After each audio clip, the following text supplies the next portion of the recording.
Bab 842. Budi dan dendam terbagi jelas. Di antara pegunungan, Mile duduk bersila di atas puncak gunung, dan di depannya, sebilah pedang tergantung. Jurus satu pedang menentukan hidup dan mati. Saat ini, bayangan wanita bergaun polos membunuh orang waktu itu terus bermunculan di benaknya. Bagaimana wanita bergaun polos membunuh orang? Penghinaan. Di mata wanita bergaun polos, itu adalah ketidakpedulian terhadap kehidupan, dan di matanya, semua orang tampak seperti semut. Kepercayaan diri. Dalam analisis terakhir, itu adalah kepercayaan diri. Tentu saja, alasan mengapa dia percaya diri, itu karena kekuatannya.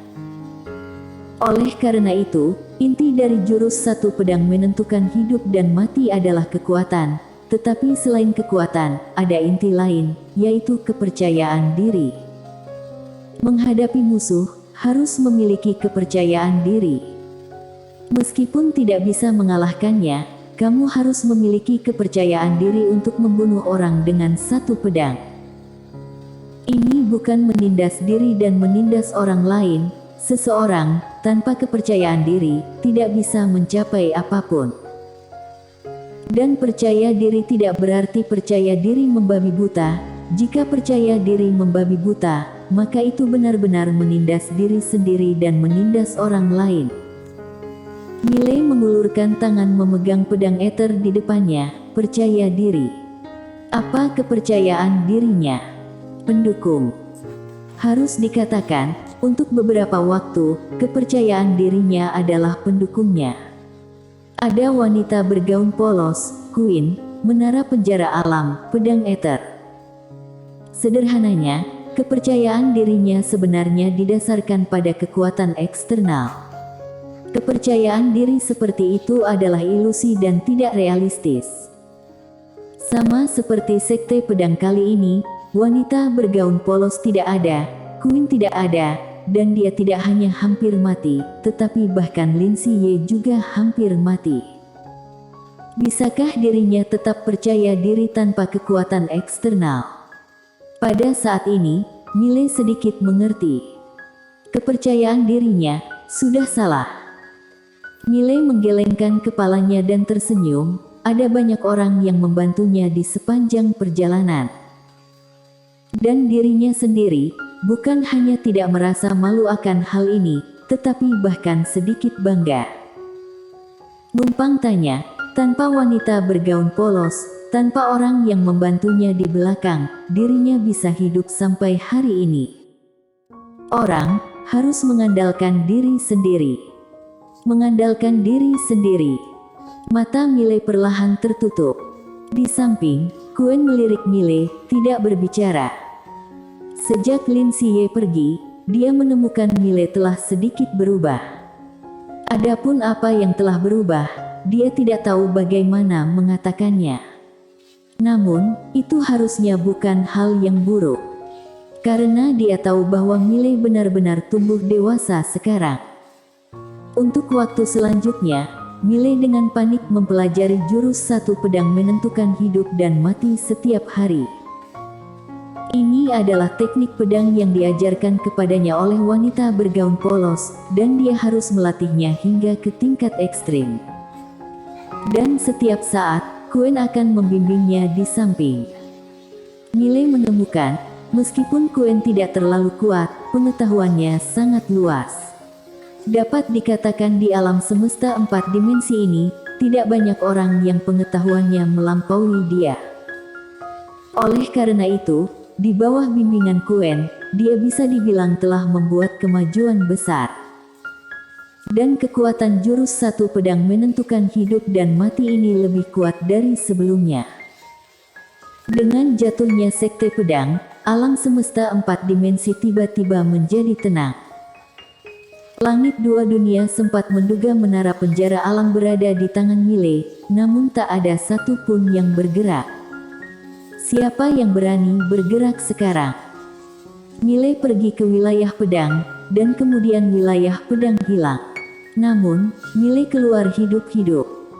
Bisa dibilang sekarang Miley adalah orang paling berbahaya di alam semesta 4 dimensi.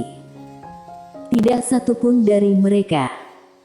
Oleh karena itu, meskipun orang-orang langit 2 dunia tahu bahwa menara penjara alam berada di tangan Miley, tidak ada yang berani datang padanya. Meski menara penjara alam sangat menarik, tapi nyawa lebih penting. Sekitar sebulan kemudian, di pegunungan yang tak berujung, suara pedang terdengar tiba-tiba, kemudian cahaya pedang tiba-tiba melintas dan di mana cahaya itu lewat, ruang hampa terkoyak lapis demi lapis, dan dalam waktu singkat, seluruh langit langsung retak. Di bawah, di puncak gunung, Miley berdiri dengan tenang, di tangan kirinya ada pedang ether. Dan di samping Miley, adalah Quen, dia masih mengenakan gaun pirus panjang, tenang dan elegan. Miley menatap ke langit dan berkata dengan pelan, sudah waktunya untuk menyelesaikan permasalahan. Quen memandang Miley, apakah kamu yakin? Miley berkata, aku yakin. Suara itu jatuh, dia tiba-tiba berubah menjadi cahaya pedang, melesat ke langit, dan menghilang di ujung langit dalam sekejap mata.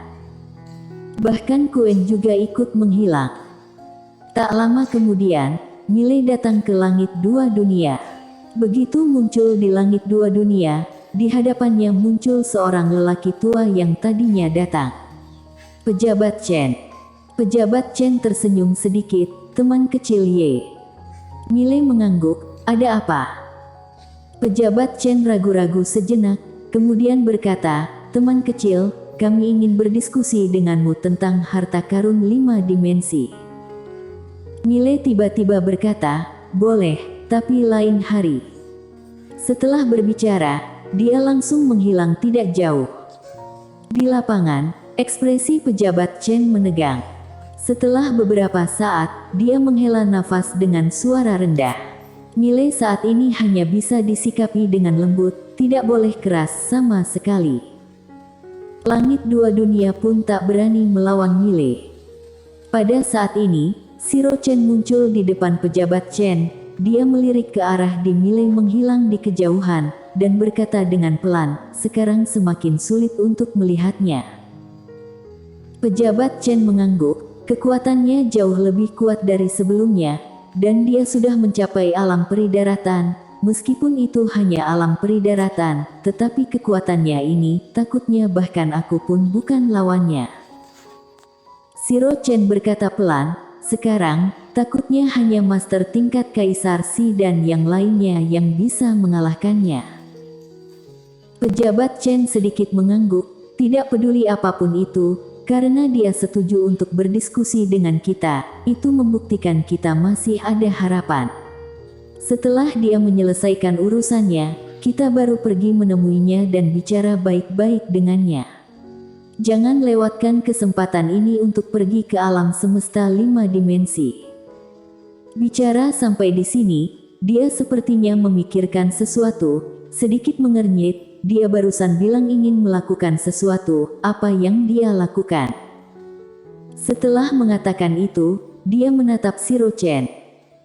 Setelah Siro Chen terdiam sejenak, tiba-tiba, dia melihat ke kejauhan, aku sudah tahu. Akan terjadi sesuatu. Miley datang ke sebuah hutan lebat. Di kedalaman hutan lebat ini, ada sungai kecil. Di samping sungai kecil, ada pohon besar. Di cabang pohon besar, ada pondok kayu yang indah. Miley berjalan ke sungai, dan pada saat ini, seorang lelaki tua keluar dari gubuk. Orang ini adalah tetua bertongkat bambu. Dulu menghentikan dia, tetapi diblokir oleh Kaisar Si. Tetua bertongkat bambu menatap Miley dengan ekspresi rumit. Dia tentu tahu kejadian di wilayah pedang. Dia benar-benar tidak menyangka, seluruh wilayah pedang akan dimusnahkan. Miley yang melakukannya. Tetua bertongkat bambu tahu, pasti bukan Miley yang melakukannya. Tidak peduli seberapa kuatnya Miley, mustahil menghancurkan seluruh sekte pedang. Yang artinya, orang-orang di belakang Miley lebih kuat dari yang mereka semua bayangkan. Sangat kuat. Dan sekarang, Mile tentu datang untuk menyelesaikan permasalahan. Pada saat ini, Kaisar Si tiba-tiba muncul tidak jauh dari Mile. Dia melirik Mile, teman kecil, dia waktu itu demi membalas budi Madisonmu, benar-benar tidak perlu. Perlu. Mile tiba-tiba berkata, itu perlu. Sambil mengatakan itu, dia perlahan berjalan ke arah tetua bertongkat bambu. Aku orangnya, membedakan jelas budi dan dendam. Aku akan mengingat mereka yang membantuku, dan aku juga mengingat mereka yang menyakitiku. Suara itu jatuh, dia tiba-tiba berubah menjadi cahaya pedang dan menghilang di tempat. Melihat Mile bergerak, Kaisar Si menghela nafas rendah. Dia tahu, masalah ini tidak bisa berubah ke arah yang lebih baik. Melihat Mile bergerak, tetua bertongkat bambu di kejauhan secara alami tidak akan duduk diam, menekan tangan kanannya dengan lembut. Boom! Dalam sekejap, di sungai kecil di belakang Mile, seekor naga air tiba-tiba terbang keluar, langsung menyerang Mile. Mile sama sekali tidak peduli dengan naga air yang muncul, dengan ganas menebas tetua bertongkat bambu dengan satu pedang. Pedang tanpa batas. Dengan tebasan pedang ini, ekspresi tetua bertongkat bambu tiba-tiba berubah. Sebuah tongkat bambu hijau tua tiba-tiba muncul di tangan kanannya, kemudian dia mengangkat dan menghalanginya.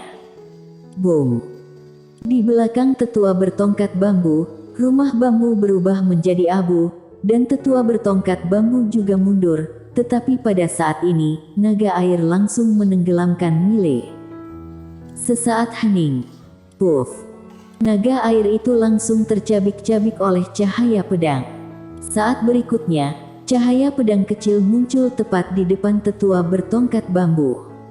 Tetua itu memegang bambu dan membanting ke depan. Saat mendarat, tiba-tiba muncul sebuah cahaya hitam pekat, dan di dalam titik hitam ini, ada kekuatan yang kuat terpancar seperti letusan gunung berapi. Dan pada saat ini, pedang Mile tiba. Pedang tanpa batas. Boom! Dengan pedang Mile ini, ruang hampa di sekitar berubah menjadi kehampaan, dan tongkat bambu di tangan tetua meledak sesaat, tetapi, dia sendiri malah mundur ribuan meter, membuka jarak yang jauh dari Mile. Mile menatap tetua bertongkat bambu di kejauhan.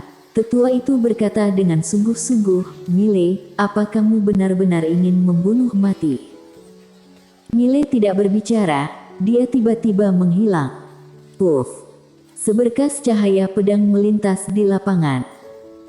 Di kejauhan, sudut mulut tetua cemberut, tangannya tiba-tiba mengepal. Saat berikutnya, dia membanting ke depan, musnahkan. Boom! Dalam sekejap, dua berkas cahaya hitam menyebar dari kedua tinjunya seperti lubang hitam. Kecepatannya sangat cepat, dan dalam sekejap, langsung menenggelamkan Mile yang ada di depannya. Setelah hening beberapa saat, suara pedang tiba-tiba terdengar dari cahaya hitam itu, kemudian cahaya pedang terbang keluar dari cahaya hitam. Melihat adegan ini, wajah tetua bertongkat bambu berubah, karena jaraknya terlalu dekat dengan Mile, jadi dia tidak bisa mengelak sama sekali, dia hanya bisa menahan pedang ini dengan paksa, kedua lengannya tiba-tiba terhuyung, kemudian dia bergerak maju. Puff! Tebasan pedang Mile ini langsung menghantam kedua lengan tetua bertongkat bambu. Pada saat yang sama, kekuatan dahsyat yang terkandung dalam pedangnya langsung menggoncang tetua bertongkat bambu. Saat tetua berhenti, tubuh fisik meledak, hanya menyisakan jiwa. Melihat pemandangan ini, ekspresi Kaisar Si, yang berada tidak jauh, tiba-tiba menjadi serius.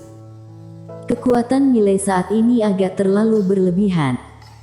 Di kejauhan, tetua bertongkat bambu itu juga merasa ngeri. Dia tidak menyangka kekuatan Mile begitu kuat.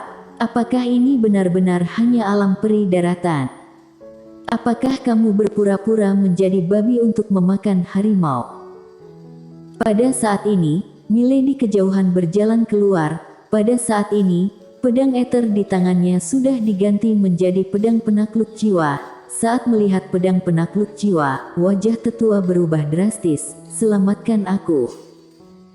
Di kejauhan, Mile langsung mencabut pedangnya. Begitu dia mengeluarkan pedangnya, kekuatan yang kuat langsung menyelimutinya. Bersambung.